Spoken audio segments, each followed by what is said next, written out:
Hello and welcome. This is Tanya with our weekly psychic prediction show, and I'm very excited that you joined me. Hopefully, you had a wonderful Thanksgiving and you're just enjoying the fruits of your labor, meaning your food that you cooked or the food that your friends made. There's a lot of eating, a lot of eating. So, as always, I take notes during the week of what hits I get. When I say hits, it's a psychic prediction that I get while I'm watching something or thinking about something. So, that being said, I have my notes. I have a lot of Real Housewives info, a lot of political info. So let's just start with where we are. As I mentioned, a lot of things that I said came true this past week.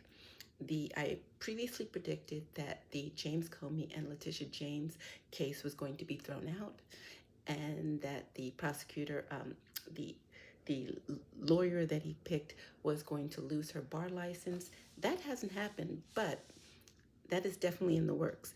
The case has been thrown out. They've proven that she was not legally hired.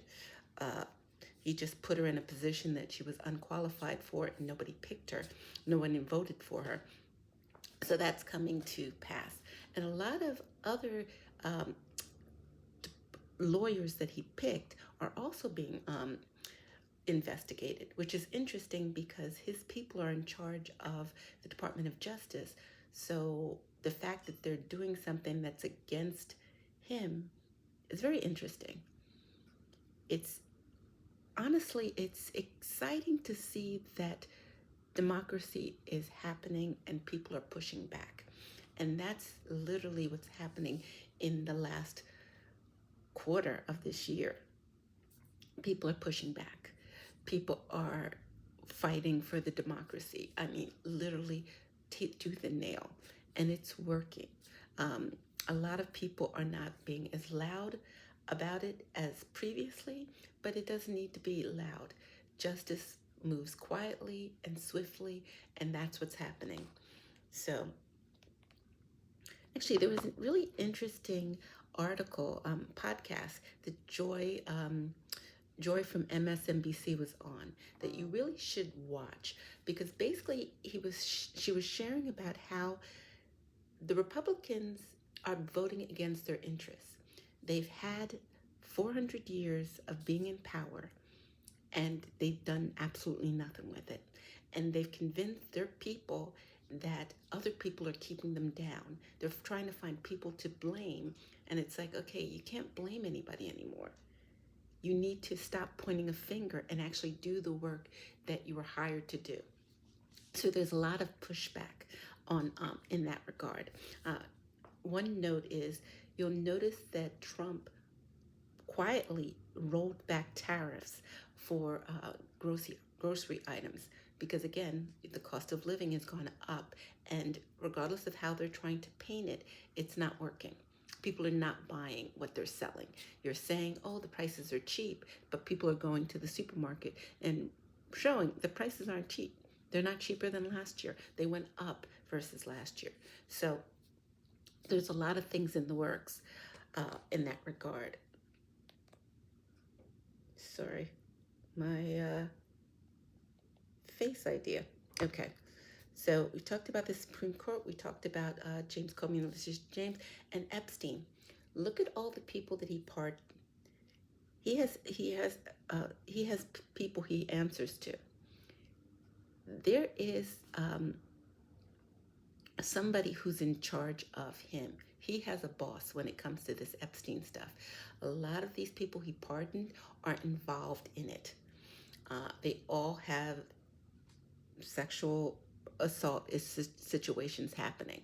So there's a lot of that, things that he can't even explain. And it's very, very scary. Oh, and before I go on, I have to say all readings and messages shared here are for entertainment purposes only and reflect intuitive impressions, not facts. Sorry, I have to say that. And actually, I mentioned this before. Mother Teresa was coming through very strongly. Love always wins, and love is going to win.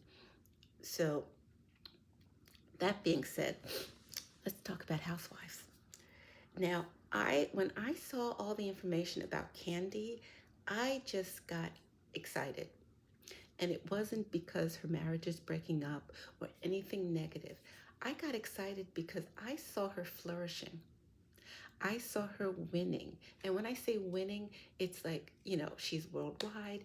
She is, she's had the biggest season of her life with the Hamlet that she produced on Broadway. She's coming out on Broadway again, being a guest spot on, I forgot the name of the show, but I think it was Romeo and Juliet. She's winning. So when I say that I got excited, I was getting excited for her. People were taking this as a bad thing. I don't feel that anything negative. I mean, yes, there's emotions happening, but she's winning. She is flourishing in terms of her income, in terms of her the the eyeballs on her. She has just continues to grow and evolve as an artist and a performer in acting and singing and producing. There is no end to what she's going to do, and don't be surprised if she gets an EGOT. That's what I mean. She's winning. So, yeah, don't be sorry or sad.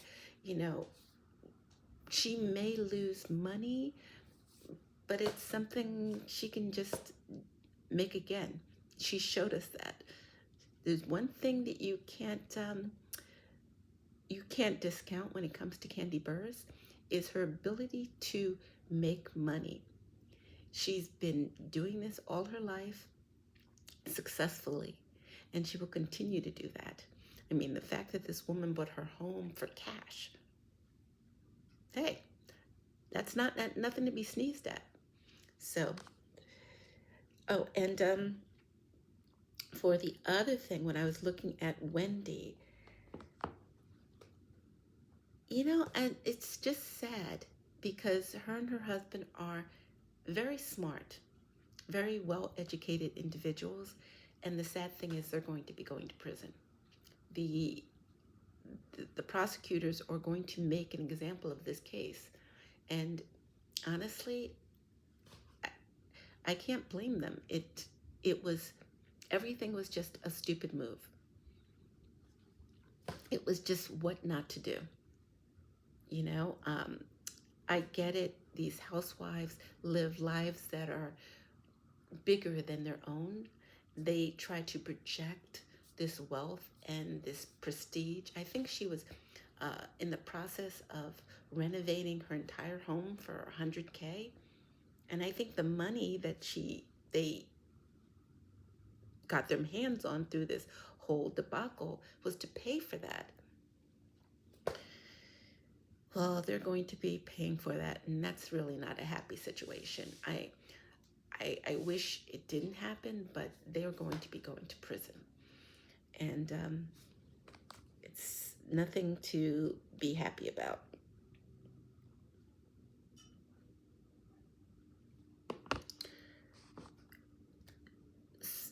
The what was it? The Utah, the Mormon women, the Real Housewives of Salt Lake City, couldn't come up with that name. They're going to continue to flourish. They are literally what the New Jersey used to be back in the day. These women, don't sleep on them. I'm amazed at how inviting and interesting that show is. It's in Utah. Who knew? But same thing, Dallas. I was getting Dallas as I was looking at it. Dallas may make a comeback, but not with the people that they had. It may make a comeback.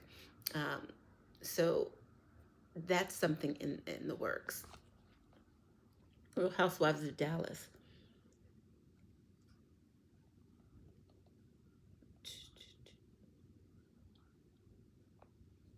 Yes.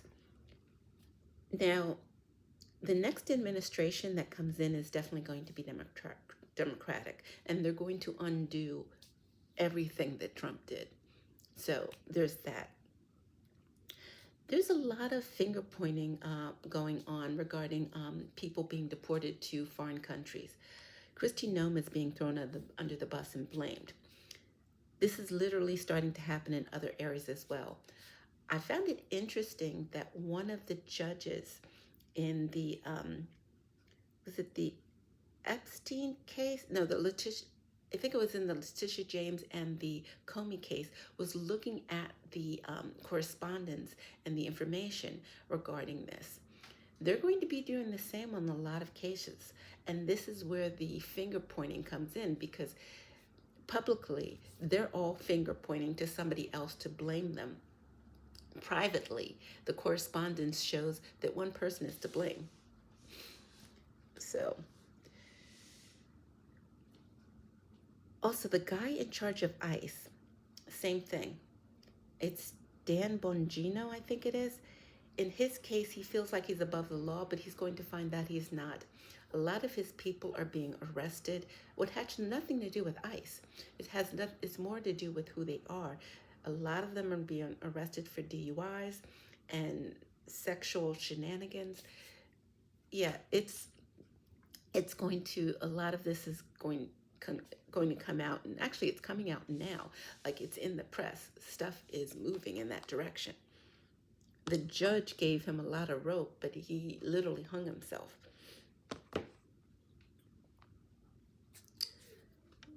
One of the ways that they're being screwed is Democracy Docket is suing for the correspondence related to Epstein files. This is another way in which things are going to come out. And it's interesting. It's like all I kept getting before was how wonderful this year is going to be, because things are going to be done in the dark is coming to light. And that's the interesting thing, is because a lot of these people didn't think these things would ever come to fruition. Not come to fruition, but come to light. They felt that the things they could do in the dark, no one was going to see. But now the spotlight is being shown on them. It's like when Kristi Noem shot her puppy and didn't think that, nobody would find out about it. But then she stupidly put it in her book, thinking it was a braggable offense. So these people are not necessarily playing with a full deck, meaning they're not really using their faculties in any way, shape, or form. They're convinced that what they're doing is right and that people will follow them to the end, but it's not happening. Oh, back to Real Housewives. Erica on Real Housewives of Beverly Hills, she finds a sugar daddy, but he's younger. He's a tech bro. But her lawsuits follow her, and it's not over by a long shot. She's going to be found liable for many of these lawsuits. But here's the thing. I don't think that he's going to be paying for a lot of this stuff. The well's going to be running dry in terms of her funds.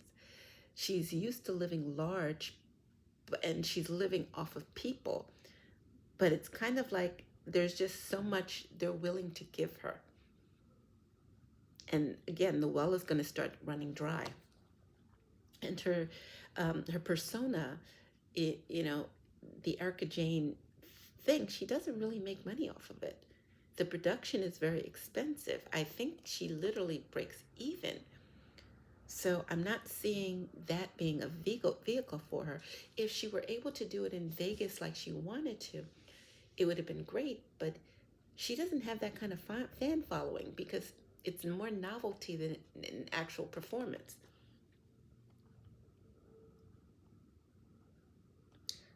Oh, and Dorit.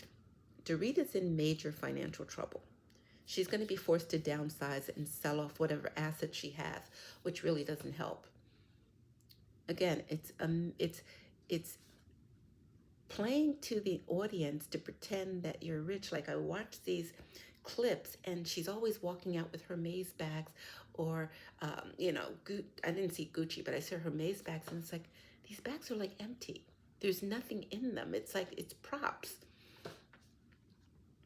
I actually read that she would return items to stores, and actually that's true. if you noticed, her wardrobe changed over time. She was wearing head to toe, like you name the designer, it was head to toe, to the point it was kind of like awkward.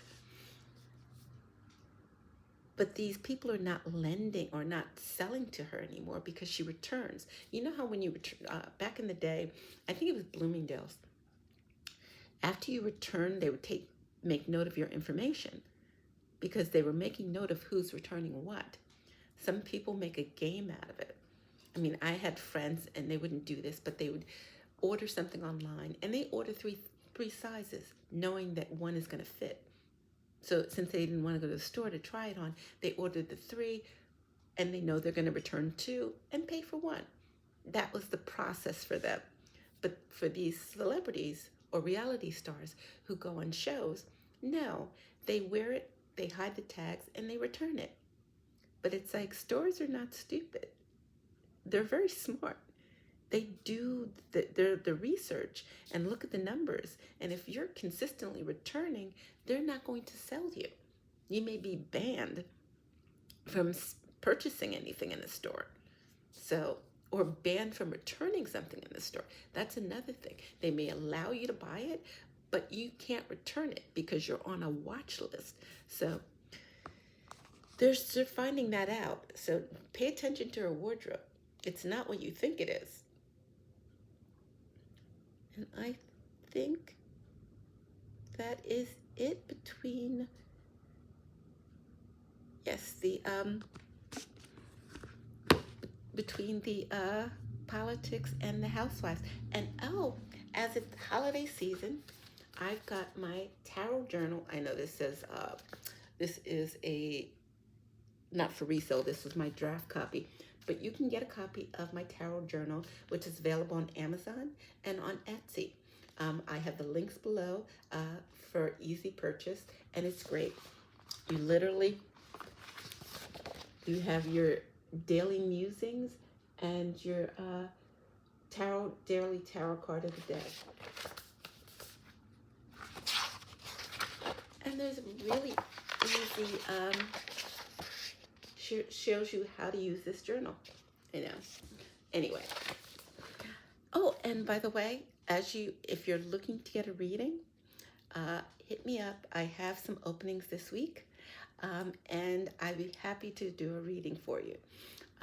The price is, the price always changes. So currently it's $90 for a half hour, and it's $150 for a full hour. And I would love to do a booking. So let me know if you're interested.